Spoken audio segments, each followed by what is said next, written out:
समय कितना भी कठिन क्यों ना हो, वह आपको तब तक नहीं हरा सकता जब तक कि आप खुद हार ना मान लें। इसलिए कर्म करें, धैर्य रखें और विश्वास को कभी भी डगमगाने ना दें। साथियों नमस्कार, मैं आर एस खरे अपने चैनल मातु पित्त ज्योतिष ज्ञान के माध्यम से आप सभी दर्शकों का हार्दिक अभिनंदन स्वागत करता हूं। इस वीडियो में हम ग्रहों के गोचर के आधार पर चर्चा करेंगे कि तुला राशि वाले जातकों का माह जून 2026 उनके स्वास्थ्य के दृष्टिकोण से कैसा रहेगा, आर्थिक पक्ष कैसा रहेगा, भूमि भवन के बारे में समझेंगे, संतान शिक्षा के बारे में जानेंगे, दाम्पत्य जीवन कैसा रहेगा, भाग्य के बारे में समझेंगे, करियर कैसा रहेगा और क्या क्या लाभ हानि परेशानियां तुला राशि वाले जातकों को माह जून 2026 में देखने को मिलेंगे। इन्हीं सब बातों की चर्चा इस वीडियो में विस्तार से करेंगे। यह राशिफल चंद्र राशि पर आधारित है। इसे नाम राशि एवं लग्न से भी देखा जा सकता है। माह प्रारंभ से ही कुंडली चार्ट में दिख रहे ग्रहों के गोचर की स्थितियां कुछ इस प्रकार है। तुला राशि वाले जातकों के पंचम भाव कुंभ राशि में राहु देव गोचर कर रहे हैं। छठवें भाव मीन राशि में शनिदेव का गोचर हो रहा है। सप्तम भाव मेष राशि में मंगल देव गोचर कर रहे हैं। अष्टम भाव वृषभ राशि में सूर्य देव का गोचर हो रहा है। भाग भाव मिथुन राशि में बुध शुक्र गोचर कर रहे हैं और दशम भाव कर्क राशि में उच्चस्थ स्थिति में देवगुरु बृहस्पति गोचर करेंगे और एकादश भाव लाभ भाव सिंह राशि में केतु देव का गोचर हो रहा है। इन ग्रहों के गोचरीय प्रभाव एवं राशि परिवर्तन से तुला राशि वाले जातकों का यह माह कैसा रहेगा, यहाँ पर इसी को विस्तार से समझने का प्रयास करते हैं। तुला राशि के स्वामी राशिपति लग्नाधिपति शुक्र देव है और शुक्र देव भाग्य भाव में गोचर कर रहे हैं, मिथुन राशि में गोचर कर रहे हैं और शुक्र देव आपके राशि के स्वामी हैं, लग्नाधिपति हैं और राजयोग कारक है और राजयोग कारक होकर भाग्य भाव में अपने परम मित्र बुध के घर में बुध के साथ गोचर कर रहे हैं और ऐसा करते हुए लक्ष्मी नारायण योग बना रहे हैं। इस योग के बनने से आपका मान सम्मान बढ़ेगा, धन ऐश्वर्य की प्राप्ति होती रहेगी और कैरियर में आपको उन्नति प्राप्त होगी, क्योंकि बुध देव बुद्धि के कारक है, शुक्र देव प्रेम सौंदर्य भोग विलासता के कारक हैं, भौतिक सुखों की प्राप्ति शुक्र देव कराते हैं। अतः आप अपने बुद्धि के बल पर और शुक्र देव की सहयोग से अपने जीवन में हर तरह के लाभ प्राप्त करेंगे। सुख और साधन आपको प्राप्त होंगे, जिससे सांसारिक क्षेत्र में आपको लाभ प्राप्त होगा, मान सम्मान प्राप्त होगा और आपकी इच्छाएं पूर्ण होंगी। शुक्र देव अष्टम भाव के भी स्वामी है। अष्टम भाव अचानक परिवर्तन का भाव है, रिसर्च का भाव है, गूढ़ ज्ञान का भाव है, ज्योतिष का भाव है और ससुराल पक्ष से लाभ का भाव है और डूबे हुए धन का भाव है। इस कई चीजों से इस भाव को देखते हैं। जीवन मरण का भी भाव है और शुक्र देव यहाँ पर अष्टमेश होकर भाग्य भाव में गोचर कर रहे हैं, तो अष्टम भाव के कारकों में भी भाग्य का साथ प्राप्त होगा और 8 जून को शुक्र देव राशि परिवर्तन करके दशम भाव में गोचर कर जाएंगे। गुरु जहां पहले से गोचर कर रहे हैं और गुरु और शुक्र की युति से गज लक्ष्मी योग बनेगा। गज लक्ष्मी योग का मतलब कैरियर में पद प्रमोशन का होना, अच्छी स्थिति का बनना, उच्च पदों पर आसीन लोगों की उन्नति होना, समाज में आपका मान सम्मान बढ़ना, वर्चस्व बढ़ना। कुल मिलाकर शुक्र देव का और बुध देव का गोचर पूरे माह तुला राशि लग्न वाले जातकों के लिए बेहद शुभ एवं अनुकूल बना हुआ है। बुध देव भाग्य भाव के स्वामी हैं और भाग्य भाव में गोचर कर रहे हैं, तो भाग्येश का भाग्य भाव में गोचर का होना, भाग्य का साथ कदम कदम पर प्राप्त होना, भाग्य से अनेक कार्य आपके बनेंगे, धर्म पुण्य के कार्य भी हो सकते हैं। जो तुला राशि लग्न वाले जातक विदेशों में रहकर कार्य कर रहे हैं, उनके कार्यों में उनको उन्नति प्राप्त होगी, आर्थिक प्रगति प्राप्त होगी, धन के आवक बनेंगे। कुल मिलाकर बुध देव का गोचर भी पूरे माह बेहद शुभ एवं अनुकूल बना हुआ है। 22 जून को बुध देव राशि परिवर्तन करके दशम भाव कर्क राशि में गोचर कर जाएंगे, जहां पर देव गुरु बृहस्पति पहले से ही गोचर कर रहे हैं। शुक्र देव का भी गोचर हो रहा है और यहाँ पर शुक्र और गुरु की युति से गज लक्ष्मी योग बन रहा है, जैसा कि मैंने पूर्व में बताया। और बुध के यहाँ राशि परिवर्तन से कलानिधि योग भी बनेगा। कलानिधि योग का मतलब आपका कार्य कौशल बढ़ेगा, आपकी बुद्धि तार्किक रहेगी, तीक्ष्ण बुद्धि होगी, जिससे आप स्मार्ट वर्क करेंगे।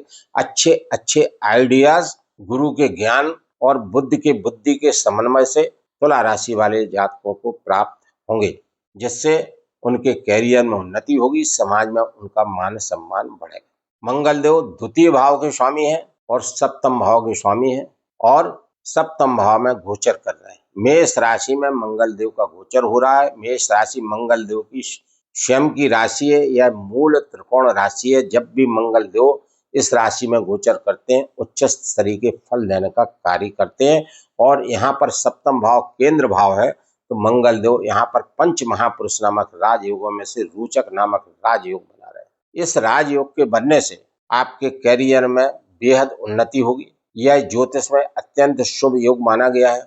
दाम्पत्य जीवन अच्छा रहेगा। किंतु मंगल देव यहाँ पर मेष राशि में गोचर कर रहे हैं, मजबूत स्थिति में है और मांगलिक दोष भी बना रहे हैं, और एग्रेसिव ग्रह हैं, अग्नि तत्व के ग्रह हैं, तो आपको क्रोध से बचना होगा। आपको अपने जीवन साथी के साथ टकराव से बचना होगा, सामंजस्य बनाकर चलना होगा। और कोई भी धन का निवेश करें तो बहुत सोच समझकर धन का निवेश करना होगा। अनावश्यक अपव्यय से बचने की कोशिश करते रहें और क्रोध से बचें, क्योंकि मंगल देव 20 जून को राशि परिवर्तन करेंगे और अष्टम भाव में गोचर कर जाएंगे। और यहाँ गोचर करते हुए मंगल देव सप्तम दृष्टि से द्वितीय भाव को देखेंगे। तो मंगल देव की अष्टम दृष्टि, सप्तम दृष्टि द्वितीय भाव पर है, और मंगल देव इस भाव के स्वामी है। यह वाणी का भाव है, और मंगल देव चूंकि एग्रेसिव ग्रह हैं, तो आपको पूरे माह कटु वाणी से बचना है, मधुरता रखना है, तो आपको मंगल देव के पूरे माह शुभ फल प्राप्त होंगे। यहाँ पर मैं अपने प्रिय दर्शकों से विनम्र अनुरोध करता हूँ कि चैनल को यदि सब्सक्राइब ना किया हो तो कृपया चैनल को अवश्य सब्सक्राइब कर लें, और कमेंट्स में जय श्री राम, जय जय हनुमान लिखना ना भूलें। देवगुरु बृहस्पति दशम भाव में कर्क राशि में गोचर कर रहे हैं। देवगुरु बृहस्पति दशम भाव में कर्क राशि में 2 जून प्रातः काल से गोचर करेंगे, और यह तृतीय भाव छठवें भाव के स्वामी है और दशम भाव में गोचर होगा। यह केंद्र भाव है। जब भी देवगुरु बृहस्पति केंद्र भाव में गोचर करते हैं, यानी कुंडली के पहले भाव, चौथे भाव, 7वें भाव, 10वें भाव में गोचर करते हैं, तो जातकों को विशेष शुभ फल देने का कार्य करते हैं। किम कुर्वन्ति ग्रह सर्वे यश केंद्रे बृहस्पति। यदि देवगुरु बृहस्पति केंद्र भाव में गोचर कर रहे हों और बाकी ग्रह कमजोर हों और अशुभ भी हों, तो जातक पर विशेष विपरीत प्रभाव नहीं दे पाते। और यहाँ पर तो देवगुरु बृहस्पति उच्चस्थ स्थिति से केंद्र भाव में गोचर कर रहे हैं, तो तुला राशि वाले जातक भली भांति समझ सकते हैं कि देवगुरु बृहस्पति का दशम भाव केंद्र भाव में उच्चस्थ स्थिति में गोचर कितना महत्वपूर्ण है। और यहाँ पर देवगुरु बृहस्पति कर्क राशि में गोचर करते हुए पंच महापुरुष नामक राजयोगों में से हंस नामक योग बना रहे हैं। यह हंस नामक योग ज्योतिष में बेहद शुभ एवं अत्यंत महत्वपूर्ण दुर्लभ योग है। इस योग के बनने से जातक के कैरियर में अच्छी खासी उन्नति होती है, मान सम्मान की प्राप्ति होती है, पद प्रमोशन के लाभ होते हैं। और जो तुला राशि वाले जातक बहुत ऊंचे ऊंचे पदों पर आसीन हैं, उन सभी को इस हंस योग से पदोन्नति प्राप्त होगी, उनके मान सम्मान में वृद्धि होगी और उनके अधिकारीगण उनसे प्रसन्न रहेंगे। यह योग हर तरह से लाभ देगा। देवगुरु बृहस्पति की 3 दृष्टियां होती हैं, और दृष्टियां अमृत तुल्य होती हैं, 5वीं, 7वीं, 9वीं दृष्टि। जब भी देवगुरु बृहस्पति जिन भावों पर दृष्टिपात करते हैं, उन भावों के कारकों से लाभ दिलाने का कार्य करते हैं। और चूंकि यहाँ पर उच्चस्थ स्थिति में गोचर करते हुए उच्च की पंचम दृष्टि धन भाव पर रखेंगे, तो यह निश्चित है कि तुला राशि वाले जातकों को धन की प्राप्ति अवश्य होती रहेगी।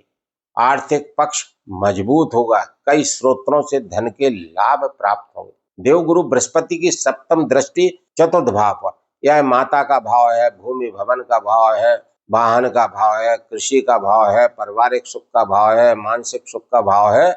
इन सब क्षेत्रों में देवगुरु बृहस्पति दृष्टिपात करते हुए लाभ देने का कार्य अवश्य रूप से करेंगे। उच्च कोटि के वाहन के योग बनते हैं, आलीशान मकान बनने के योग बनते हैं, घर के रेनोवेशन के योग बनते हैं, क्योंकि शुक्र देव और देवगुरु बृहस्पति की युति से गज लक्ष्मी योग बन रहा है, जैसा कि मैंने पूर्व में बताया।